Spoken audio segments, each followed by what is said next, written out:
You're listening to Jump on the Bat-Wagon, hosted by the Watchtower Database. Visit WDB on YouTube for video essays, timelines, fan theories, and much more from the DC animated universe. And now, please enjoy the show.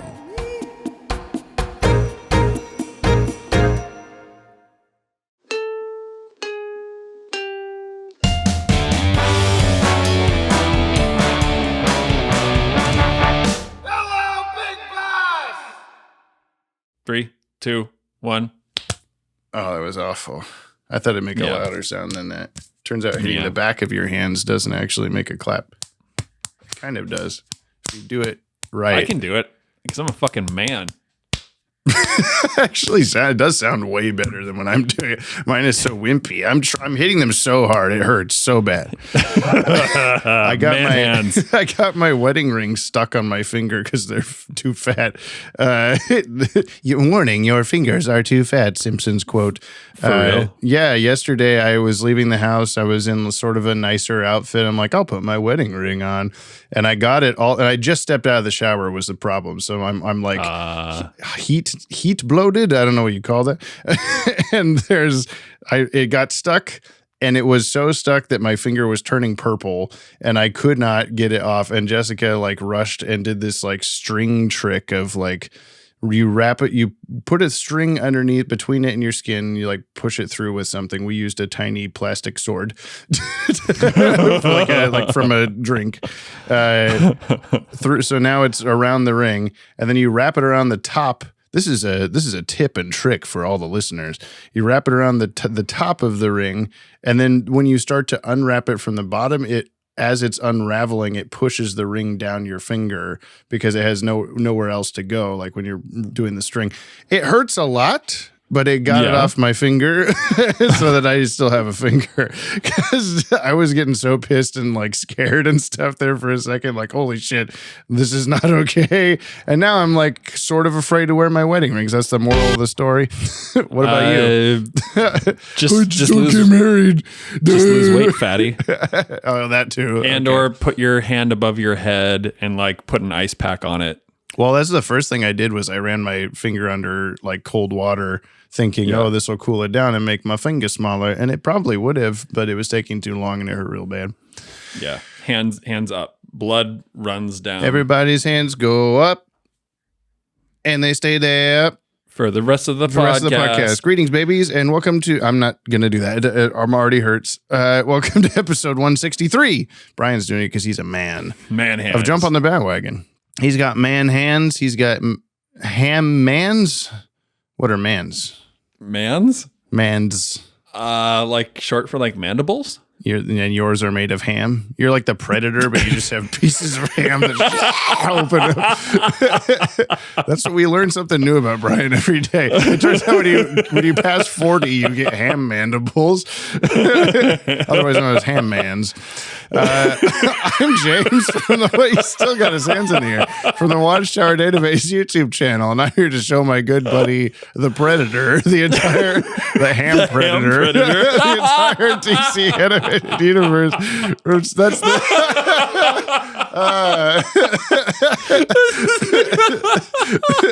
Is it that he sees ham in his weird vision? He preys on ham. Yeah, I ham. think so. Yeah, he is both the ham. He's made of ham and preys on ham. Oh my god! He just switches into. It's everything's red, but every ham is bright green, so he knows where it is.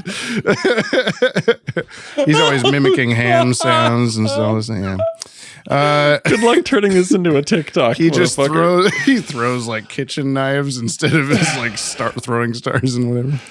Anyway, what was I saying? The entire DC animated universe from start to finish for the very first time.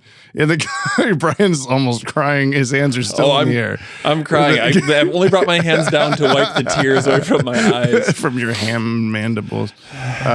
In the controversial Airdate order, so he may view these shows, though I can barely read this, the way human beings experience them in the far gone days of the 1900s. Today we're watching so Predator. Dumb. Oh, fucking hell. If it bastes, we can kill it. Is that the line? I don't know. Is that too much? Or too I don't know. little? You could do better. Yeah. Okay. What's another? What's chopper in ham form? Get to the chopper. Probably like pork chops. Oh, that's so much better than what I was going to say, which was nothing because I couldn't think of anything. Today we're watching the Batman Beyond episode Spellbound. Your prediction last week, hands are still in the air, is that this was... Does anybody else have their hands still in the air? I hope so. I'm not participating, so I hope Dylan still has his hands in the air, or else I'm sticking the hand predator on him. I have control. He's on a leash in the background right now. I am not adding those sound effects in of growling and chains rattling. That's real. You can hear it right now. It's really happening. He's here in the background. What was your prediction? This was someone, you thought it was a magic thing. I said no. And then you guessed that it would be someone getting like hypnotized and shit. Put under a spell, put under a trance of some kind. And that is pretty much, yes, that's what's happening. Great. Do you like that? I like my arms being in the air. Are you doing that the whole intro or the whole episode? We'll find out. I mean, it's pretty uncomfortable, but whatever. Okay, well, It's just pain.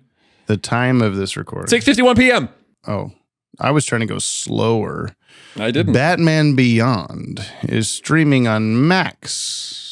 And I look to you that we don't say the dog thing anymore. The dog thing is done. We do sometimes. We do sometimes. And available also, on DVD I noticed and Blu-ray. that HBO Max changed their logo. Did we talk about this last time or just... Oh, yeah. Now it's like a weird little lowercase m. I didn't notice it. You said it last time. You said like, oh, is it different colors now? And it wasn't on my end. So I went, I don't think so. But now this time, yeah, it's like a Verdana or some shit like that. Your favorite font? No, not at all.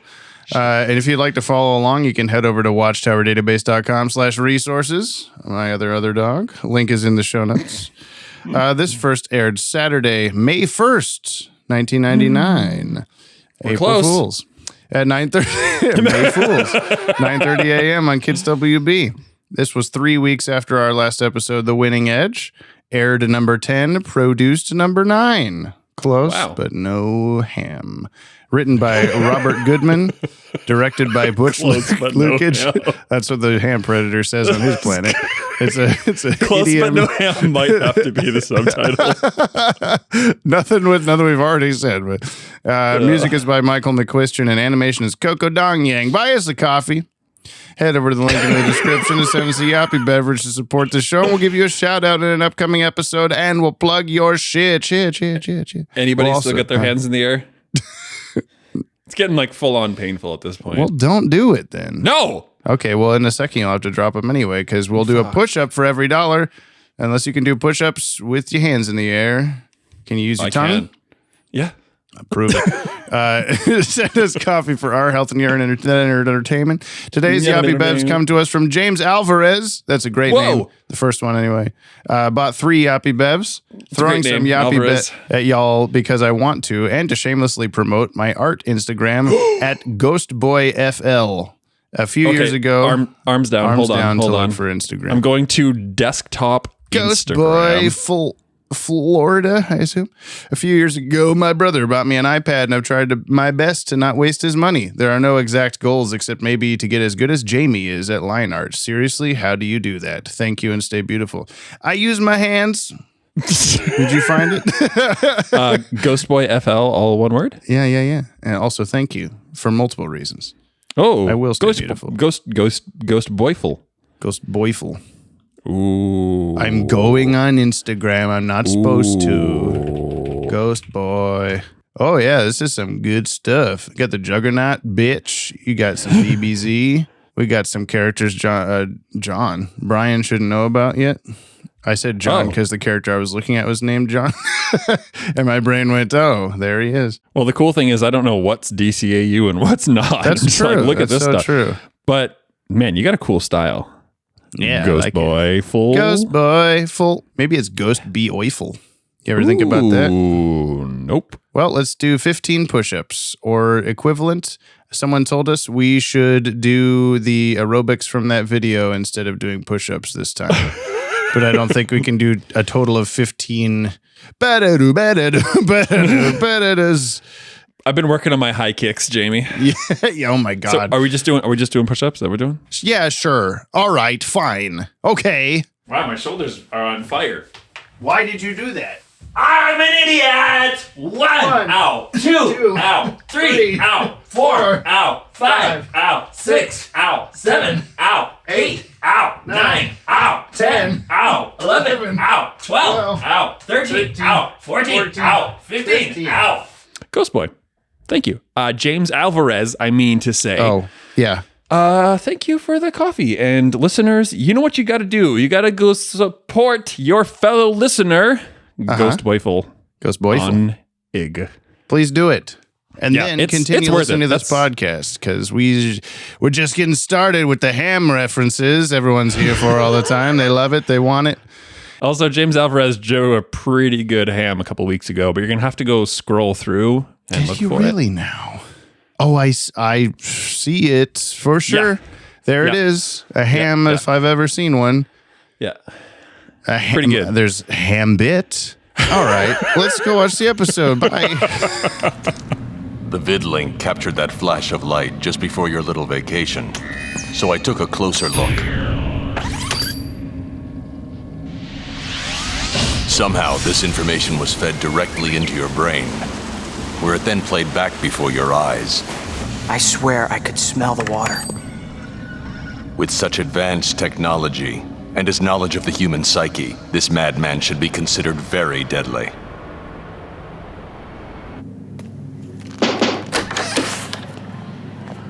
You wanted to see me? Mr. McGinnis, come in. No big deal. I know the past few months have been rough with your father passing and you moving back in with your mom. I wanted to see how you were doing. Uh-huh, I'm fine. That it? I don't bite, Terry. Have a seat. I hear you're working part-time for an actual billionaire. That must be exciting. Tell me all about it. We watched an episode, Jamie. That's so true that we did do that. Yeah. I wonder what could have possibly happened within the episode. Perhaps someone could tell me. Do you think? Only if you play a song for me, Jamie. I have just the one. Sing up, sing up. It's this right here. Sing up, sing up. If you're wondering, sing up, what you just watched. Sing up, take a listen to the synopsis. The short summary, which is sometimes kind of long. I don't know what that actually sounds like to you. You said it sounded like bubbles popping real fast. Yeah. So many bubbles. I'm in a wonderland of bubbles. I'm just going to dive into a bubble bath. Oh no! It's the street. A building. The street.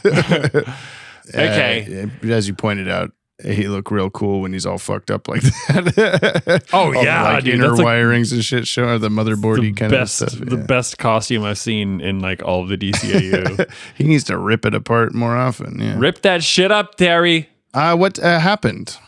Okay, well, there's a guidance counselor who we find out in the very first act is the bad guy. Yep. We're not supposed to know, but I wonder about that. I guess we're not supposed to know. It was very obvious. It was so fucking obvious. The new guy is the bad guy.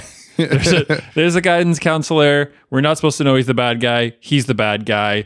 He dresses up in a costume. Same voice as the bad guy. He has the same voice as the bad guy. He uses like similar catchphrases, and he can use like mind control stuff to make people hallucinate specific things. So he can keeps saying in his office, he keeps saying, "I'm Spellbinder." It's a weird catchphrase they both have. Sorry. And he makes people see things, and it's the world's dumbest way to just steal things. Not inventive. It's not cool. Oh, it's inventive. It's stupid. Like he's like, oh, I like want this jewelry. I want this jewelry from this bride. So I'm going to make her in front of hundreds of people, like, rip off her jewelry because she thinks she sees bugs. Yeah. But, like, he could have just, like, put a mask on and held her at gunpoint and said, "Give me your Yeah, jewelry." what a cool episode that would have been. And then, Brian. and then we wouldn't have had to, like, see, like, well, yeah, I guess we would have cool episode. we would have missed out on Jordan Peele's wedding. You're right. Yeah. Rich ass Jordan Peele with his nope money. What the fuck?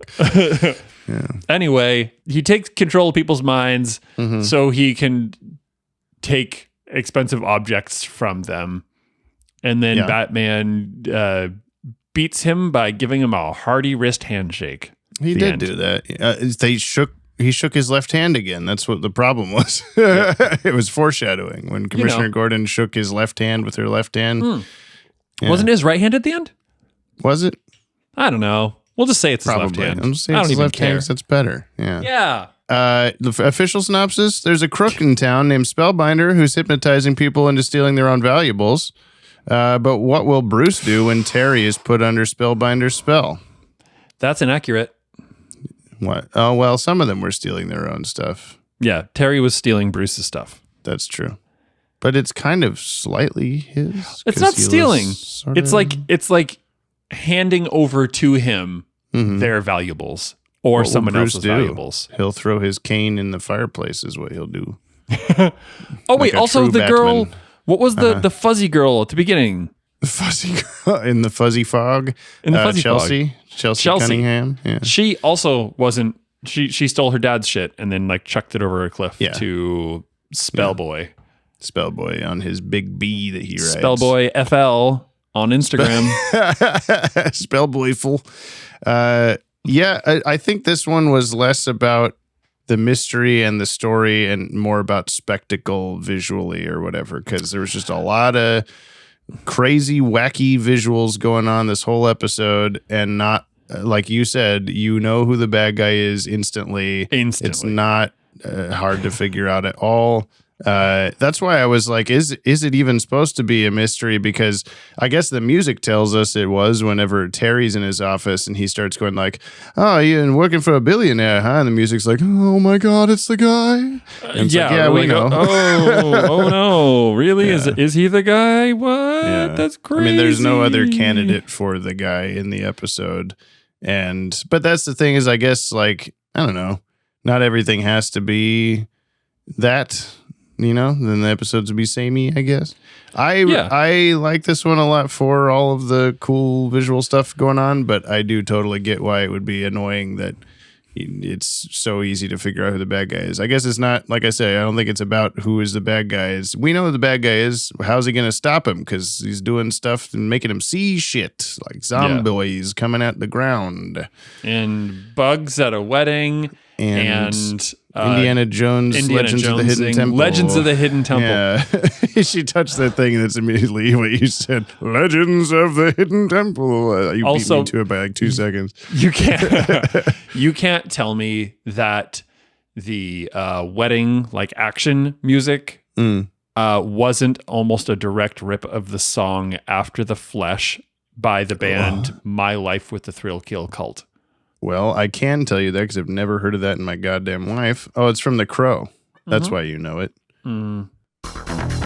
Oh, already. Yeah. Oh my God. Wait for the It is guitar. exactly Yeah. the same. Yeah. Okay. I could just imagine the woman running through the bug place. Yeah, that was exactly the same. Yeah. I did really like the know music those in this. 90s influences. The music during that the music during the like future Vietnam flashback thing the guy is having, Vietnam in the future, the war people, when he's Vietnam in the future is just people on cell phones shopping downtown. No, what's happening? That music was very much very similar to the Legends of the Dark Knight episode of New Batman Adventures where we see like future Batman and girl Robin and stuff, and she's got the slingshot and whatever. Like that was very because that slingshot of truth, slingshot of balls. Yeah, every segment had some kind of cool, different music vibe to it. Even Terry's 5 Seconds of Waterfall had like a very sparkly, twinkly music. Man, Terry just kept getting the short end of the stick. Yeah. Well, I do. I love that look of the ripped up bat suit is so cool, even though you only see it for a couple seconds. And then just everything that I think it was effectively thrilling or whatever, that like, oh, how's he going to do it? How's he going to see what he's doing and what's real and all this kind of stuff. And I don't know. It was pretty obvious that when he flashes him in the forest, here are my tits. Fuck. Fuck, now I think now I'm the ham swimming. predator's after me. I see the ham predator here in the forest with me. He's up in the trees. Block now. It's the ham predator. I think it's good, like a fun sequence there of, it's fine. I can't see it. He didn't work, I guess. And then there's just zombies and whatever. So yeah, It's good. It's weird that some people had like more or less pleasant hallucinations, and other people had like zombies. Yeah, I guess it depends on what he needs from you or whatever. Like, oh, this woman isn't going to just hand over her shit in front of a bunch of people, but I really want her shit, so I'm going to make her see Bug, Etrigan the demons everywhere, and she's gonna run away. And therefore, I like how he can't possibly, like, Spellbinder can't possibly predict, unless thinks that far ahead of time, like everything she would see and what the bug equivalent would be. So somehow whatever like program or whatever he's written, however that works, just like AI, it's probably what it is, honestly. It's like an AI image generator that's changing what she's seeing, because it's like, a train, a giant bug, but he wouldn't have known the train. Or like, Batman pulling my wedding dress, it's a spider web mouth gross thing. It's like, he's not going to predict these things are happening, but yeah, it was interesting. The zombie sequence, I think it's either one of the DVDs or VHS releases that has this episode on it. Has like a screenshot on the back of Batman surrounded by zombies, and it was a while before I saw this episode as a kid. So I'm like, when the fuck did he fight zombies and why? Like, why are there? That's not a real thing, not like everything else in this show, like a squid lady and ink lady. The squid lady's 10 from the Royal Flush Gang with the squid on her head. Obviously. Do you like Spellbinder's character design? I love the character design. Yeah. I don't get the like adaptive camouflage thing. The fact that he keeps like blending into stuff. Is that what you mean? Yeah. I think that was intended to be like, I noticed it twice. One at the wedding, he backs away into the crowd and like fades out. Yeah. And then also in the forest, he fades in from walking through the tree. I think that was just an attempt to be like, he's still tangible and physical. He's just walking in or out of the shadows or something. And it was just a weird way to do that in the animation. I don't think he actually has like an invisibilty thing, but maybe he does. I don't know. Well, actually, I'm thinking, no, I'm wrong actually immediately. But for things I can't say, maybe he'll be back, Brian. I don't know. Jeez, who knows? I don't know. Yeah, the ending when he pulls his mask off slowly enough that you think maybe it's going to reveal like a different guy and be like, oh shit, it was. And then so I just went, oh, it was that guy, because it was like so fucking obvious by that point. Even though he even said it to Dr. Billings. Yep, that's me. Catch me if you can. I'm scurrying through the treetops. He's like running at double speed, like to look all like weird and out of place or whatever, but it's just so funny in HD to watch him just through the tree in the background so fast. Yeah, I mean, I appreciate the inventiveness of it. Not my favorite by a long shot. Sure. Yeah. I mean, it didn't have that kind of bite to it that a lot of them have, or it didn't feel very heavy or like, whoa, that was an episode. It happened. I think I liked it a lot better than some of the other ones that have just happened, but there was just... Well, we'll have to see when we get to the top 10. I guess so. The cast of this episode, though, it's Will Friedle as Terry McGinnis / Batman. Wow. It's Kevin Conroy as Bruce Wayne. It's John Cipher as Dr. Ira Billing / Spellbinder. He voiced Man-at-Arms in the Masters of the... Oh, no, not voiced. He played Man-of-Arms in the Masters of the Universe 1987 live-action feature film. The He-Man movie. He was George Atherton. I don't remember if I wrote that wrong. In one episode of Knight Rider. That's because Knight Rider. Man, speaking of great songs, that theme song. Holy shit. Just playing during the wedding. The main three things he was on, I'm sorry to say, I've never heard of. In 71 episodes of Hill Street Blues, he played Chief Fletcher Daniels. He was Dr. Arthur Donnelly in 57 episodes of Santa Barbara, and General Marcus C. Craig in 69 episodes of Major Dad. Major Dad? I think that's right, that actually. Sounds familiar. Wait a minute. Waiting. Major Dad. One moment, please. Oh, yeah. Yeah? I remember that. You remember General Marcus C. Craig? No. Okay, it's Stockard Channing as Barbara Gordon. They've been listing her like that in every episode she's in. It's COMM period no space Barbara Gordon. So Barbara Gordon. Barbara Gordon. Barbara Gordon. Yvette Lowenthal as Chelsea. Sam McMurray as Chelsea's dad. Previously Pierce Chapman in Birds of a Feather. Ernie in Joker's Millions, who was the guy make-upped to look like Joker, who got a swirly. And Harry Tully in Rebirth. Hey, Warren McGinnis, I've got spots all over my arms. Take this Game Boy game. Oh, shit, yeah. Omar Gooding as Jared Tate. That's the teenager son of Jordan Peele. Do you want me to walk? Oh, that one. Never mind. Yeah. I thought it was the. I don't know that I want guy. you to. Do you want me to walk you home? Oh, I only live 3 houses down, and then she Let me proceeds walk to walk 5 like houses down. Yeah. We see at least like 7 houses. Omar Gooding's main thing was he was Irvin Rodman in 70 episodes of Hangin' with Mr. Cooper. And he is the younger brother of Cuba Gooding Jr. So that was kind of cool. Oh. He's Jared That's Tate. cool. Vernie Watson Johnson as Lorraine Tate. Bugs are fucking everywhere. She was previously Doctor in Fire from Olympus. Dana Blessing in The Worry Men. Hey, Mr. Wayne, your briefcase, you left it on the windowsill and a Jaguar man took it out of the window. What's going on? Why did you ask me to do that? Party guest in Mask of the Phantasm, who's like hanging off of Bruce Wayne. Oh, he's never mentioned the I word or whatever fucking thing. Female worker in Lasak and female neighbor in Heavy Metal. You Metallo, don't attack us people in the street. That's what she said. You're very She's good at this, Jamie. Will Smith's mother, Vi, in Fresh Prince of Bel-Air. So that's my impression, I guess. Hell yeah. Dorian Harewood as Jim Tate, Jordan Peele. Previously, Dan Riley in The Forgotten. I'm in a box in the canyon. Help me. I'm just going to say everyone's quotes. He's Ron Troop in Lasak and The Hand of Fate. I work at the Daily Planet, and sometimes I wear a hat. And sometimes I don't. He's also the judge in Critters. You and your cows go to prison now. Andrew Bowen as Rick. I think that's the guy at the start. So you need help walking home? This is his only DCAU acting credit. He is the voice of Johnny Cage in various Mortal Kombat video games. Got that for you, Tip Apricot. Voice of Hudson in Aliens Colonial Marines, which was Bill Paxton's character from the movie.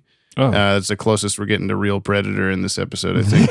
And he's the voice of Neo in the Matrix Path of Neo video game from 2005. So he's done it all. He's been all around the block. Wow. In the video game world.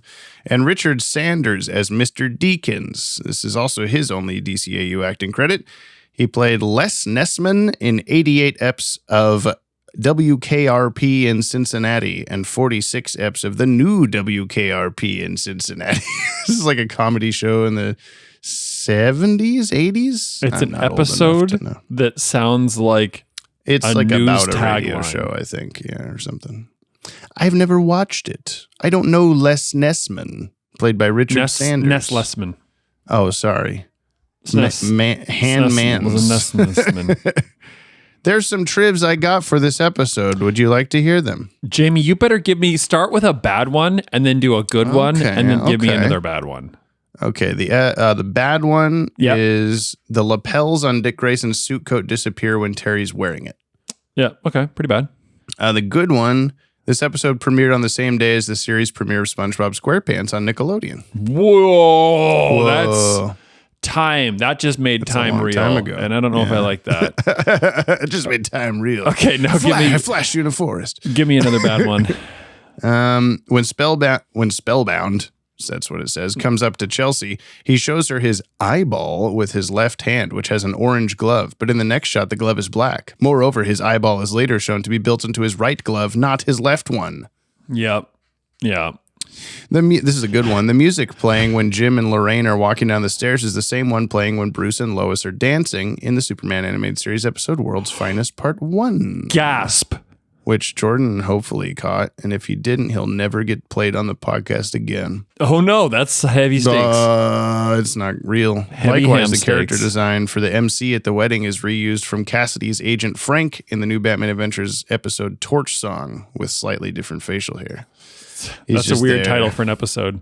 A Torch Song with slightly different facial hair. I've lost track of whether we're on good or bad, so I'm just going to read the rest. When Barbara Gordon is interrogating Ira Billings, his chair changes from a large office chair to a backless one, and then to an office chair again in between shots. Fuck yeah. When Terry is entering Ira's office, the sign on the door is missing an I, misspelling the name Billings. In the closing credits, it's misspelled Billing. No one knows what this fucking guy's name is. When Bruce is analyzing the possible connections between Spellbinder's victims, he pulls out 3 pictures of victims, Chelsea, Mr. Deakins, and Jim. However, or Jared, it should be. However, only the first 2 have been mesmerized. Jared wasn't. So the lineup should either have shown the actual ensorcelled victims, it says. Chelsea, ensorcelled. Chelsea, Mr. Deakins, and Lorraine to be sorcerer-defied. Or Ira Billings' patients, Chelsea, Carrie Deakins, and Jim. We didn't see what Mr. Deakins' son looked like, though. I don't think so. Why would we see that? These are big questions. I have Discord open. It just to me real quick. I'm going to close that shit. The last thing I have in Anime Fantastic number 4 in 1999, Bruce Timm revealed that the original version of Spellbinder in Bob Goodman's script was much different than the one that eventually appeared on screen. In the script, he was described as being dressed like an old magician with a top hat and cape and everything. I thought that didn't work. Glenn and I spent the better part of a day just throwing ideas back and forth and sketching out ideas for his look.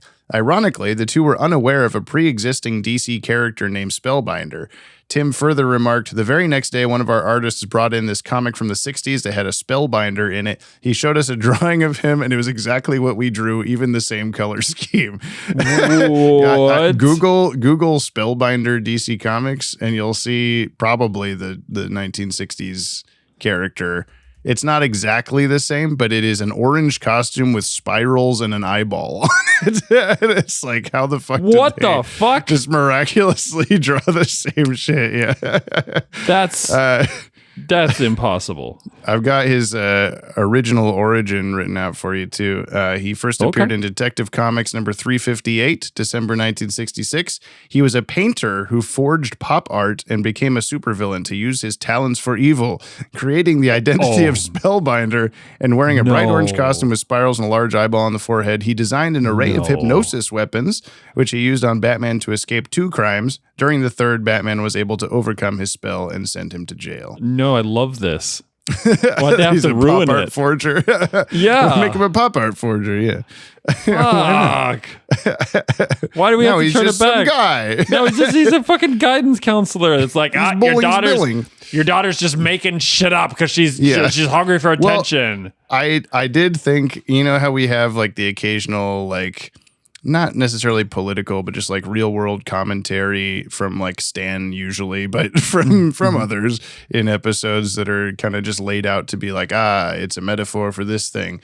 I love how in this Bob Goodman episode, I wonder if it's something to do with his own life or someone he knows or just in general, but it's like Spellbinder is literally just a teacher who is pissed off that he's not getting paid enough as a teacher. So he invents the most miraculous technology known to man to make people steal their own shit or their dad's shit and just give it to me. Yeah.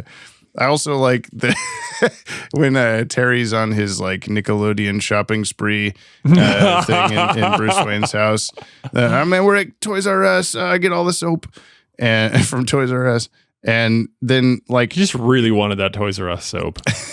he fades away to the next scene. They're in the Batcave, and he's recovered from getting knocked out and slapped and whatever. And he's like, "Oh, so it was this guy. Let me explain to you the entire thing." Oh, so that means, and then he's floating outside the Wayne Manor gate right now, waiting. It's like, he's been there for fucking like 3 hours, just going like, this kid's taking a long ass time. And then Batman shows up instead of that guy. You'd think that he'd probably deduce like that's that guy probably. Man, Why was he here? I thought they were going to come up with something better. Honestly, What? with the whole like, that means he's waiting outside. Like, I thought they were going to like toss a bunch of like newspaper in a sack and have Terry run out and then like, like a trick or whatever. And it's Yeah. Batman. Yeah. I mean, I don't think I'm fully disappointed in the episode, but there's occasional moments that are like, oh, that could have been cooler or whatever. But I'm like a 4.5 on the disappointment meter. oh fuck, I've got the fucking button. It's so good. I don't get. It's one of those things, we see these things on the internet, and it's like, yeah, that could like maybe be true. Maybe the Dennis or Dustin Hoffman, like, I'm walking here. Oh yeah, I think it's who it was. Like, ad-libbed. yeah, maybe that was ad-lib. Maybe it wasn't. It's hard to say. That disappointed one is one that I'm like, I can't see it any other way than him reading the stage direction. Yeah, he read what was supposed. Yeah, walk away. Yeah, whatever. Yeah. Keen effects. Fog. Lots of things. Fog at the start. Fog. Good fog. Moving on. Start. Fog. Good fog. Start. Good Hand Predator. There was my favorite. This was another episode where I could tell which commercial breaks switched to Coco or Dong Yang. I still can't fully 100% tell you which one's which, but the middle segment, I think Coco is the one I like better. The middle segment is that just because you want hot cocoa right now? I kind of. It's a little too warm for that, but it sounds tasty. Yeah, it's been warm hot there? here today. Yeah, and I'm in this it was pretty hot oven room, so I don't know. He's in an oven room and he needs cold cocoa. I think it's called chocolate milk. I have lots of that because I have a 4-year-old in my house. The middle You should segment probably with give that the 4-year-old bugs. back, dude. Whoops, he just keeps coming in here. I can't get him out. Isn't he 5? No. Is he not? Why would I not know the age of my son? Don't make me answer that question. Bugs. The bugs look Transition. good. Hey, everyone. And, Bugs. Hey, back to the podcast. Bugs. Bugs. CGI, and there's nothing. I keep forgetting how there's CGI or CG-nay, but I don't think there was any CGI in this other than some like... Maybe the eyeball. I mean, it just had some keen effects on it. I did like the shot of old dress-loving man that when he's lying on the ground inside with his dress and it closes in on his eyes to transition us into his like dream world and the light that like flashes Future across Vietnam. the lenses of his back. Yeah, Oh. yeah. Future Vietnam. The light across his glasses was very keen. Yeah, it was. There was also that one bit where, what is Jordan Peele's fiance's name? Lorraine Tate. There's one bit where she sort of like comes into screen and this background is all the same, but she like cuts away and then the trailing half becomes bugs where it like was reality and then it becomes bugs. Like she's kind of the screen wipe, I guess. Yeah, she wiped the yeah. I think we get it. Yay! She wiped the bugs, wiped to the bugs. Bug wipe. They call it a bug wipe in the industry. We got Jordan Blumen's musical minute. Hey, music. Now over to the musical minute. For Spellbound, it was very unusual and very exciting to hear the Spellbinder theme because, one thing about the show is the show consistently has really cool music, but it does become a little monotonous that it's very consistently focused around these cool rock grooves. But then occasionally you get something like Spellbound here, where they're doing this, wonder mystery thing, and they use a fucking harp, which I just thought was cool for Spellbinder's little motif at the beginning here. And really all of the hallucinations had cool, very atypical music for Batman Beyond, and I appreciated that a lot. Also, dead on the whimsical game show music for the grocery store hallucination that Terry goes through. And I felt like that seamlessly transitioned back into a cool rock groove for seeing Bruce's perspective of trying to wrestle the thing away from Terry. I thought that was very cool. Never apologize for loving your fandom, and try to stay optimistic.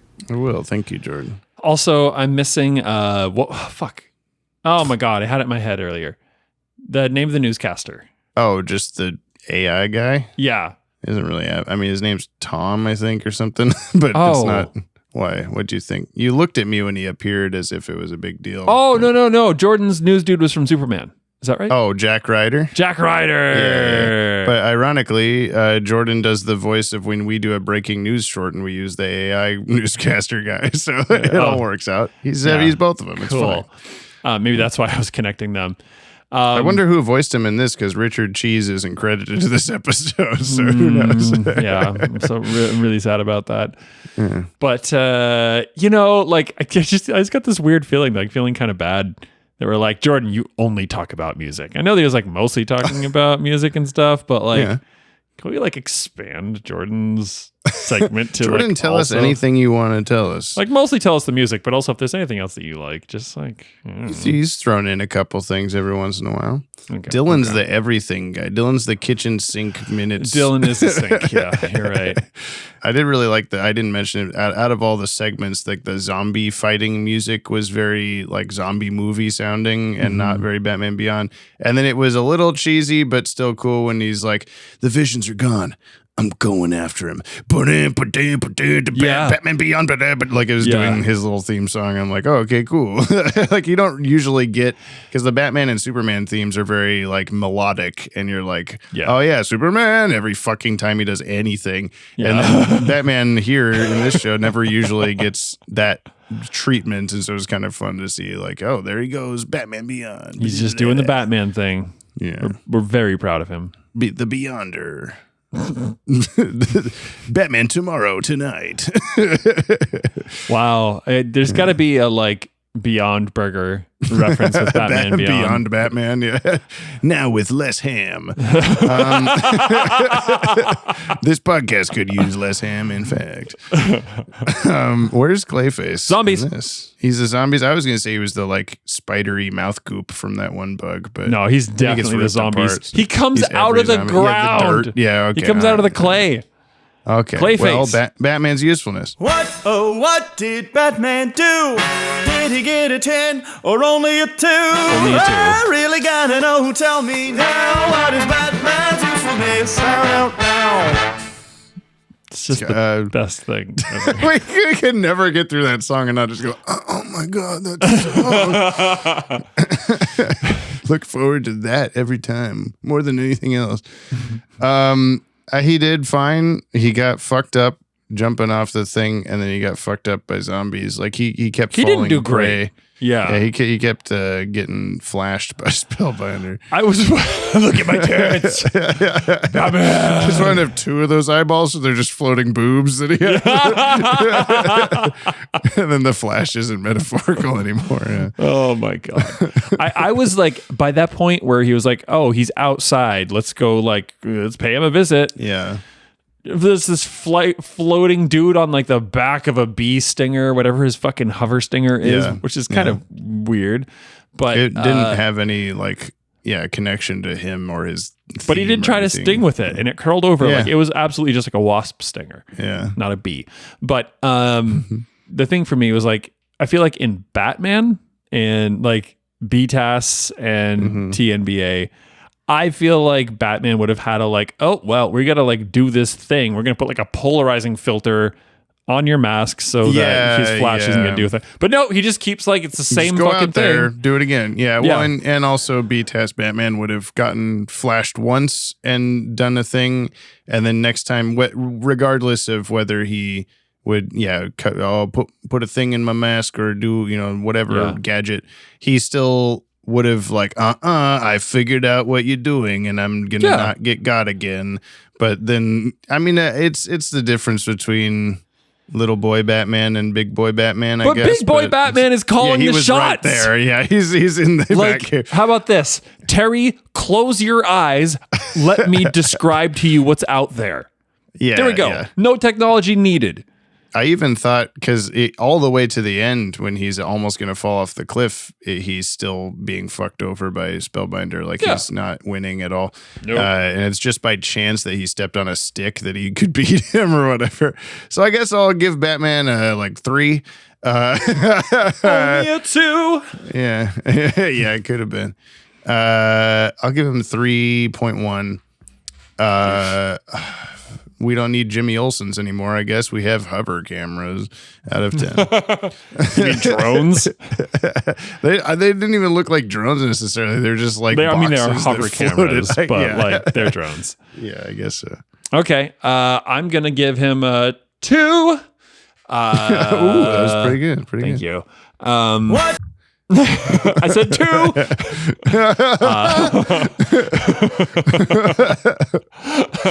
Let's not do it again before we fuck it up. 2. I need to think of something.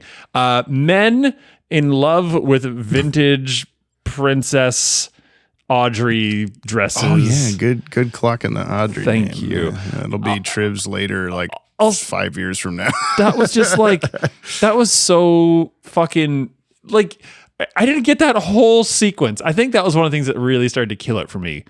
What? It was just so awkward. Like, oh, I just don't know about these dresses. What would happen to any of these dresses? And then we see like the dudes, the guards, the armed guards are like, oh, one's injured and one's like taking a timeout.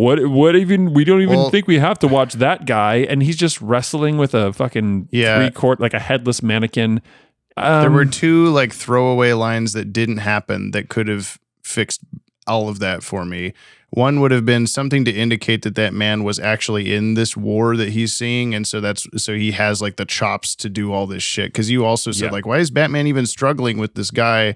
He has like 10 times strength or whatever. Oh yeah, okay. And so like, flashback to the Bane episode where he's like having this level of struggle with like roided up motherfuckers. Yeah. And now he's got some like 70-year-old guy.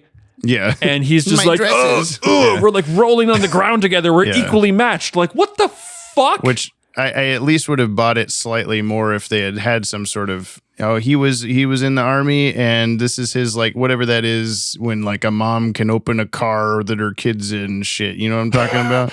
I did with you miming, sorry, like lifting a car. I get it, but the words you used were opening a car to get her children. I'm just like imagining like a mom at a grocery store just beep, opening a car door. Yeah, like nothing's that locked. Adrenaline that comes when you really got to put the groceries back in. Holy fuck, we got to get home. But it was something like that. And then the other thing was that I thought that maybe the guards were leading him out of the building because there's been a string of like robberies lately and we heard about it, and so we got to get you, dressed man with your expensive dresses, out of here into a safer place. But they didn't say that. He just was an eccentric man with weird bodyguards. And that was the whole entire scene. Yeah, that's exactly what happened. Kind of happened, yeah. Thoughts of the week with Dylan Pollock. Coming up next, it's another guest appearance from our favorite visiting superhero. Dylan, you son of a bitch. Speaking of bad acting. Hey, Dylan. Spellbound, here it is. It's time for the thoughts of the week from Dylan Pollock on Spellbound, or I wish you would step back from that ledge, Terry. Damn, Terry hits Bruce with the line about collecting troubled kids. You didn't have to tell it like it is, Terry. Also, I like he asked, who's DG? We all know it's little Dickie Gordon, Barbara's brother. How can we forget from the new Batman Adventures? Also, with all these insect visions, I guess Jared's mom is bugging out. I'll see myself out. Well. Actually, no, I've got more thoughts. Yeah. I wouldn't think a guidance counselor would have advanced knowledge of the human psyche, but fair enough, show. Also, Terry, snap out of it. Stop taking Alfred's urns off the walls of Wayne Manor and just throwing them on the ground, you monster. Also, Barbara talks immediately that Terry is the new Batman, just like when little Dickie Gordon became Robin. Anyway, time for the question of the week. James' favorite part. That is my favorite part. Spellbinder has put a spell on you. What's your perfect date that Spellbinder has convinced you you're on? With your respective ladies, of course. Okay, I love you. Bye-bye. A 15-mile bike ride.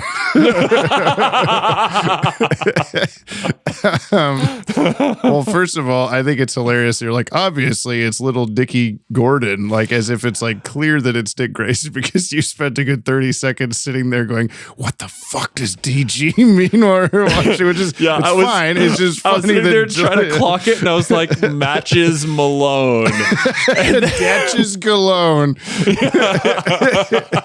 That was his secret alter ego, Bruce Gain. Well, it was just like damn predator. No, you're fired. The way it read to me was that it was like it was an alter ego of Bruce. Because like, you mind if I borrow this? And it just seemed like it was a Bruce thing. So I'm like, what the fuck? What characters did he have? Well, what am I forgetting? He was like an old guy, I think, at some point in time. Right. Just mostly matches Malone. What could it be? And then like Dick Grayson. It was also just like, I guess, just a way to insert a cheeky like Nightwing reference for no reason or whatever. Like, oh, where is Nightwing? I don't know, because like the scene plays out weird to me where he grabs the jacket from wherever. First of all, Bruce says, "You better suit up," even though he's already in the bat suit. Like you said, like he is suited up, but then he has the suit jacket and says, "Oh, DG, I'm going to wear this," and I thought, okay, next scene we're gonna cut to, because I don't know, I didn't remember the wedding was the next scene. I was like, oh, he must be going undercover doing something. He's not gonna wear his normal Terry McGinnis jacket. He's gonna wear this Dick Matches Grayson Malone jacket. Yeah, Datches Galone. And then it turned out to be, I guess, like a tux jacket that he was wearing to the wedding to indicate that a dog is barking and multiple dogs are barking. Dog Gark, that's what DG stands for. But it's to indicate that he doesn't own his own tuxedo jacket or like fancy jacket to wear to a wedding. But we saw in the first episode when his dad dies, he goes to a funeral, and it's not like a tuxedo funeral, but it's at least a black suit jacket that he could have worn. And why didn't he do that? I don't know. Well, you missed the scene where he went to Bruce and he's like, "Hey, I'm gonna borrow this," and then he went to his dad's funeral. And Bruce is like, "Who the fuck are you?" Before he get out of my bat cave. Fuck off. Do you mind if I borrow this? Can I borrow this suit jacket on He's my like, way "Hey, out? Batman, can I borrow this fine. suit?" Yeah, first he stole Dick Grayson's suit jacket, and that gave him the confidence to steal the bat suit shortly after. It's just like, wow, he didn't even notice I took the DG jacket. All right. Is this episode books or hip hop? Books. Hip hop. Yeah, that's what we have to choose between. That is true. What do you think? Books. Hip hop. Dude, what does mine say? Sweet. What does mine say? Oh, we don't talk about that movie. Yeah, that's right. Top 10. We're on the top 10. There's only 2 more spots on the top 10. I'm not putting it very high, but I'm putting it above the Winning Edge and Heroes. Are you now? Going below Blackout and above the Winning Edge and Heroes. Wow. That's like that sound. I can't quite do it, but like the gopher, Winnie the Pooh. Like, oh, say. Yeah. That was just the guy from Family Guy, wasn't it? Family Guy. Say, I'm the gopher. It's kind of the same thing, though. Yeah. Because one voice is like this. Wait. Yeah. One voice is like this. God damn. And then why did you do that for the episode guide ever? You never you don't want to sound like a pedophile for a whole episode? Nope. Wow, so you did it there, huh? Mm-hmm. On your Superman the Animated Series top 10, you have Schitt's Creek at number 2 between World's Finest and The Late Mr. Kent. Like you just put Schitt's Creek there. And when I went in here to put the Batman Beyond episodes on your cheat sheet and to reference this, and I was like, why the fuck what episode of Superman did we jokingly call Schitt's Creek? I think you just put Schitt's Creek in there. It was like, you're gonna fucking confuse yourself so hard by being like, what Superman episode was that? It's just really good show, man. Yeah, I guess so. It was better than the late Mr. Kemp, but not as good as World's Finest, I suppose. So I'm just gonna skip over all that. 7, dude. I can't believe you put it at 7. Why? Because I'm gonna put it at fucking 9. Really? Worse than Heroes? Yeah. Worse than the Terrific Trio episode. I don't believe you. Spell Trapper Keeper. I just didn't. Spell Rolodex. So I don't know if this is a surprise to you by hearing what I said, but I just didn't really enjoy the episode. Like, yeah, I get that you're like, because you hated Heroes. So I don't know what. I don't know. Mm-hmm. But you didn't seem to hate this one, unless you're going to reveal to me now. It was a mystery all along. I didn't like it. It was this guy. No, it was. I found it annoying, honestly. All right. Like, I was just like, wow. I would specifically like to not watch this episode again. Oh no. Yeah. Oh no. Yeah. All right. Well, I know. Like, there was some. The end of the podcast. There was some everybody. good art. There was some innovation, but no, that just didn't do it for me. Okay. So take that, Jamie. To each their own wrong opinion, but it's okay. It's whatever. Hold on, I can fix it. Let me. You're right. He's put On Leather Wings below Spellbound. Okay, that makes sense. And then Schitt's Creek right below that. No. I'm interviewing Kevin Altieri tomorrow. Sweet. I wrote out some questions for him. Just in case you ever get to watch this or ever choose to watch this years from now, the interview, I had put your first directed episode was On Leather Wings. So right out the gate, you're kicking ass and taking names just to fuck with you. Like, oh, this amazing episode. I mean, it's all for you, baby. Thank you. But I also feel like it doesn't have to. I don't know. I think at this point in time, it's more of a meme to me because I don't remember most of it. Yeah. But I bet if you watched it now, you'd actually like it, but you never will admit that. Yeah, so maybe. Probably. Everyone's got to hate something, like me and Starbucks. Like me and Spellbound.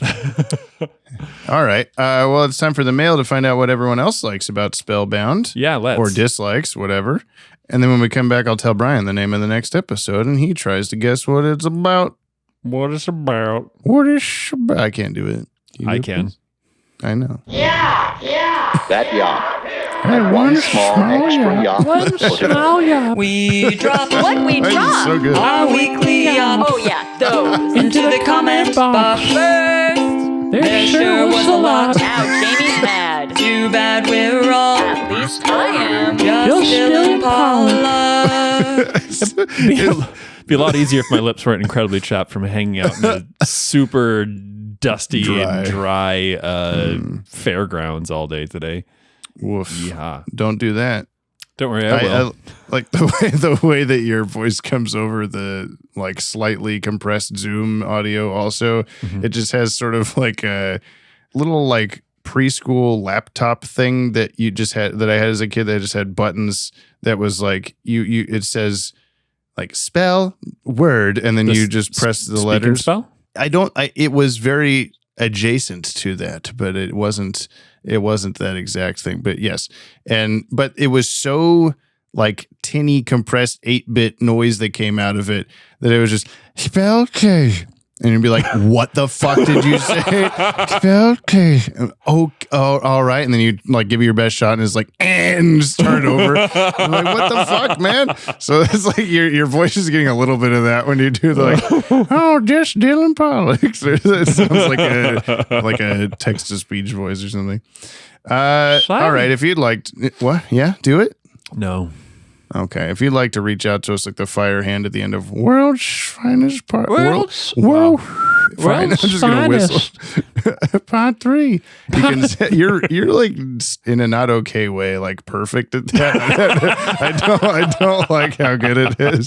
Like you might as well be Seth MacFarlane in the room with me, just like that predator in the background. That's real sound effects you're hearing, folks. Those are actually happening. You can send a short ass email. What does Seth email for your MacFarlane's ass. voice sound like? Brian. The dog. Sounds like me. Voice. That's why I can do it. That's why. Or 60-second voice message to batwagonpod@gmail.com. Or leave a comment on today's episode on the Pod Tower YouTube channel or Spotify. But please don't spoil this episode or anything past this episode. You would don't be better spoil this episode. Brian. Don't spoil this episode. Brian's already seen. This is from Seth Kano. Seth MacFarlane. The person who wrote in saying, "Do slapper, you go to apocalypse, then you die," was making a reference to this anti-drug PSA starring Lou Albano as Mario.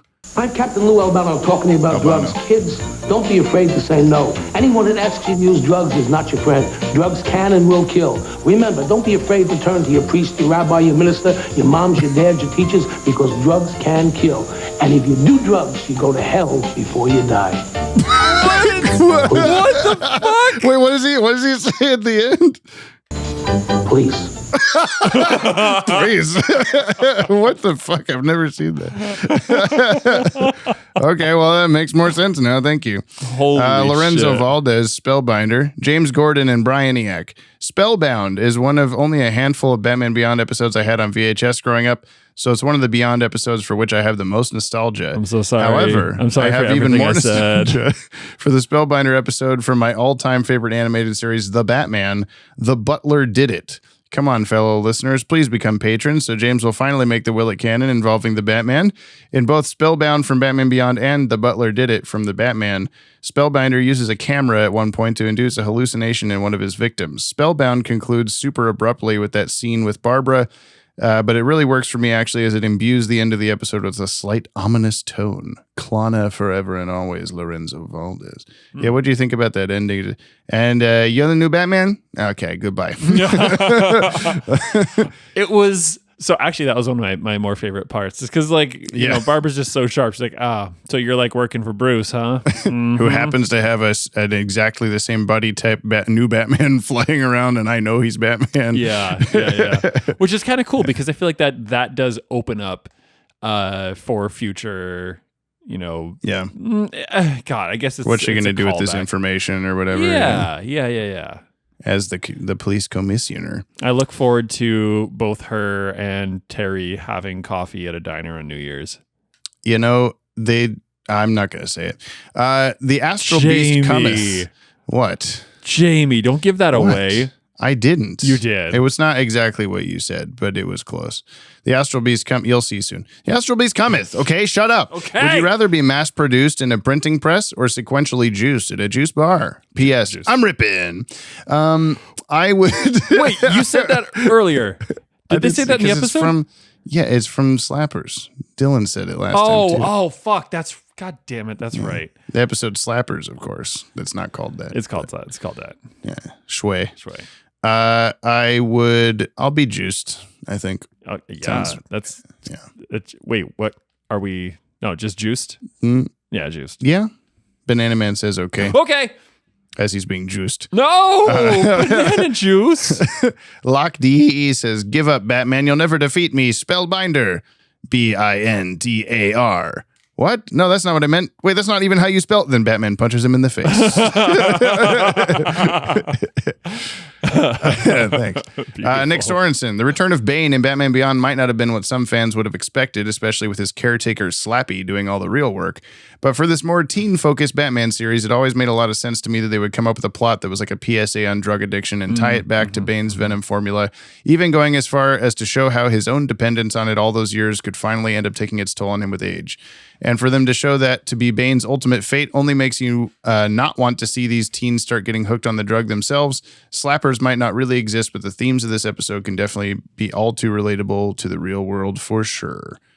Yes, we made similar sentimentalities about that last time, and also this episode did the same thing, but with bees. Don't go near that bee. Bees. It's going to flash you.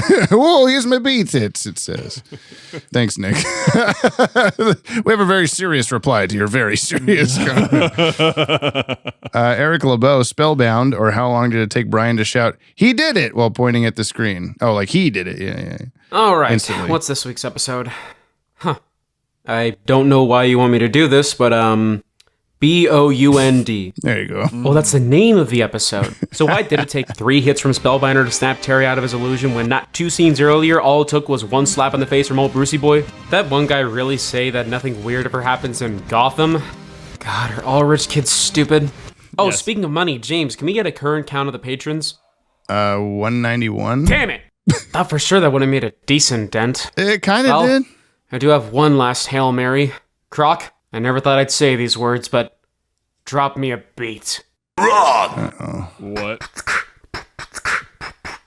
We know y'all like DC shows, and there's answers that you want to know. Like, is the Batman gonna canon to that other show, Teen Titans? So if that's something that you want to know, for the Watchtower, just a little dough. So come on, support the Patreon, and keep calm and yop on. Where is it? I think that made people not want to. I'm just kidding. No, you're kidding me? I'm going to start giving to the Patreon now.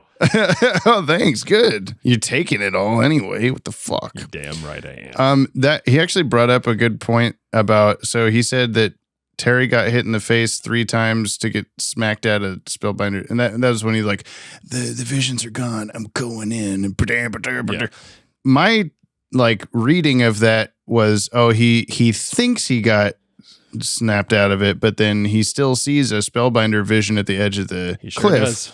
And then, so he wasn't really or whatever. But maybe he was, and Spellbinder can like project a like image of himself, and that's how he's going in and out of places like you were talking about, like the trees and the wedding and stuff. Because Bruce is like, dude, stop. Oh yeah, because he saw there's nothing there. Well, but that still could. I guess he'd have to flash him for that to work. Yeah. I'm just, I'm talking through it. Oh no, right? I'm We're dumb. Figuring this out together. All right, Max. What? Max first? Mark Aquino? I don't know how to talk. I'm stupid. Max first. Spellbound, or Daydream Believer of a Homecoming Queen, or My Mom Married a Bug Alien, an all-new sitcom coming this fall to the WB. Before we get started, I owe some people an explanation about something. Last week, I went outside to check the mail when this dude in a spiral mask approached me on a hovering mechanical bumblebee with his big floating eyeball that flashed a bright light in my face. Next thing I know, I'm on an airplane to South America sitting in first class with Bizarro Mark and Scarface seated towards the back. Scarface is texting me about not going to Norway, saying that the Norse can't be trusted, and I thought it was a strange thing for him to say. I look at my watch and it's 30 minutes to when the next episode of the podcast drops, and I put together my comment for it. As usual, once 11 a.m. Eastern time hits, I post my comment on the video as soon as it's dropped, and just in time as the plane was getting ready to land. There was a bit of turbulence and something hit me in the face. I opened my eyes and I'm back home. Turns out it was all just an illusion. Days had gone by, and I posted the comment mistakenly referring to Norwegians as the Norse. If we have any Norwegian members of this Yoppie community of ours, and I am truly sorry. Better. That was clearly the result of being under the influence of a bitter and spiteful high school guidance counselor who conducts incredibly realistic illusions and not my own dumb ignorance. It's stupid mistakes like this that make me wonder if I should just stick to my day job of helping people with $500 shag carpets at Home Goods. Anyway, good episode. Spellbinder is an interesting new villain, and his gimmick is a really fascinating one that can be done in so many ways. And that look Barbara gives Bruce and Terry at the end, yeah, she knows. She definitely knows. Biggest bear hugs to the #1 podcast hosts in this here multiverse of ours, Gene, Genie, and Beyond Imagination. Praise to our Lord and Savior, Dylan Pollock. Keep up the great work on your own podcast, and remember to tell Gab that she rules. Likewise to all his loyal disciples. All the names, new t-shirt. And of course, all the awesome sauce listeners of this Yoppie community of ours, y'all the absolute best. Don't you ever forget that. Scarface, see who's the fucking dummy now, Mark. Till next week, futuristic smoke bomb. I need a smoke bomb sound effect. Jamie, we never answered Dylan's question. Oh shit, what was it? What would our like dream date? Oh my god, yeah, we just blew right the fuck past that. I'm so sorry, Dylan. He's been sitting there crying this whole time. Hopefully, he's still got his hands in the air, though. That would be preferable. I think I don't know, it'd be fucking Olive Garden or some shit. Really, that's your dream? Jessica and I hit up Olive Garden a lot when we were dating and married, and still would. I would go there right now. Really? It's delicious. Yeah. There's much better Italian food restaurants. But anywhere. I would all I would of still them go are to- better than yeah, that. I know. Yeah, shut the fuck up. Oh, dude, we should go to. There's a really good spot in Eugene. We should go to the next time you're around. Okay. Yeah. Okay. Yeah. If it was like a real like fantasy ass, actually, you know what? It'd probably be something like really stupid. To be fair. Uh-huh. I mean, it wouldn't What be else like is new? a fanciful. Yeah, it wouldn't be like a fanciful thing. I'd probably want to like picnic or like a peanut butter and jelly, but like at Death Valley or someplace that I really love would probably be what it would be. It would be like a big like I'd just be like, oh yeah, just like sitting here. I'm just so happy to be back. And then I'd wake up. Sounds and like I'd a start Clint crying. Eastwood movie. A peanut butter and jelly at Death Valley. Yeah, like- That's a terrible Clint Eastwood movie. I would watch it. Did you pack chunky or creamy? Crunchy, dude. Yeah, that's the right answer. Yeah. Yeah, and then Spellbinder would show up and make me steal the breadsticks. That's the show, everybody. The next episode, it's Superman the Animated Series again. Wouldn't you know it? Woohoo! Brian, this is all Brian clapping. These are real sound effects. It's the Predator in the background. He's clapping. Clapping his It's called ham. A Fish Story. Clapping his ham. What's it about? What's this episode about? A fish story. A fish story. Mm-hmm. It's a Superman episode. Fish. You can do it, Brian. Fish. You can do it, Brian. Can I? Is it obvious? Mm-hmm. It will be when you watch it or think of it. Is this a villain that we've seen?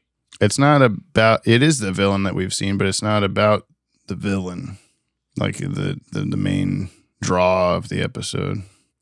Fish story. Mm-hmm. Like in like a fisherman's tale, like when people are like, oh, I caught this thing that was like this big. That's accurate. What the phrase is referring to. Yes. Okay. Who is fish adjacent? Wait, Killer Croc is Batman. It's not a villain. Oh, Aquaman? Yeah, baby, you did it. It's Aquaman. Wasn't there like a water someone? Oof. Parasite fought him underwater once, and there was a shark. Yeah, he took the shark's juice. We'll say that's what my brain is thinking. Okay, so Sure. oh my God, is it Aquaman's origin story? No, it's his. I mean, it's his first appearance, clearly, but it's not. We don't see him baby Aquaman or whatever. But God damn it. Yeah, sorry. His fish parents are killed in an alleyway. Wait, whoa. Okay, What? final guess. Yeah. Is it Batman's origin story? Like you had a legitimate like, oh wait, I got it. And they're like, oh no, it's not. Sorry about that. Golly dang it. We'll see you next week. Yeah, we will. For a fish story. Yeah. Please give us a follow or subscribe wherever you may be listening to this. Or and please leave us a 5 what? Or slap your hams. Hams. They could have assumed it was my hams. You didn't have to say it wasn't. Okay. Why don't you close up this episode? Don't let my awkwardness 5-star review for the podcast on your podcatcher of choice. You'll damn well hear it right on the show. Mm-hmm. Thank you to everyone listed in the description for their musical themes and help in making this podcast as yappy as it can be. Mm-hmm. Please go check out their stuff. And thank you, of course, to you, the listener, for listening. Yeah. To us. Thank you. Do this every week. It's just a lot of stuff. It's a lot, I'll tell you. Jump on the Bat-Wagon. It's a lot of stuff. And Dylan Pollock is a sink. And also Kyle.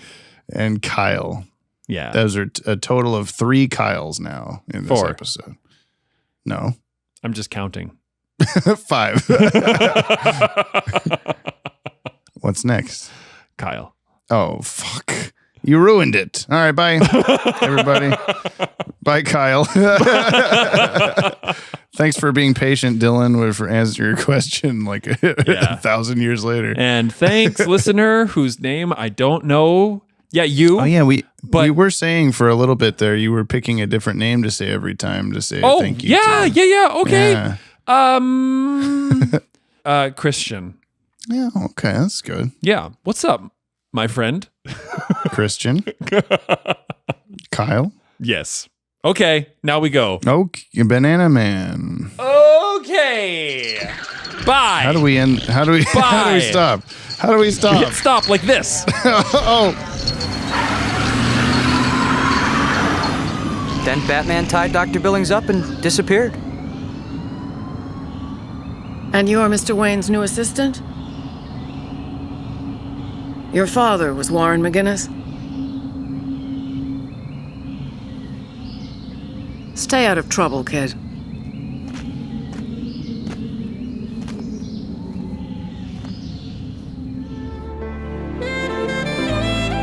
Jump on the Bat-Wagon is hosted and edited by yours truly, James Strecker, and co-hosted by yours Briley, Brian Maneely. This podcast is brought to you by the Watchtower Database, your one-stop shop for all things DC Animated Universe. To send us a Yoppie beverage, nab some sick show merch, or support us on Patreon, you can visit the links in today's show notes. And thank you very much. Please leave us a 5-star review on your app of choice and follow us wherever you listen to never miss a new show. And we'll see you next episode, same PP time, same poo-poo channel.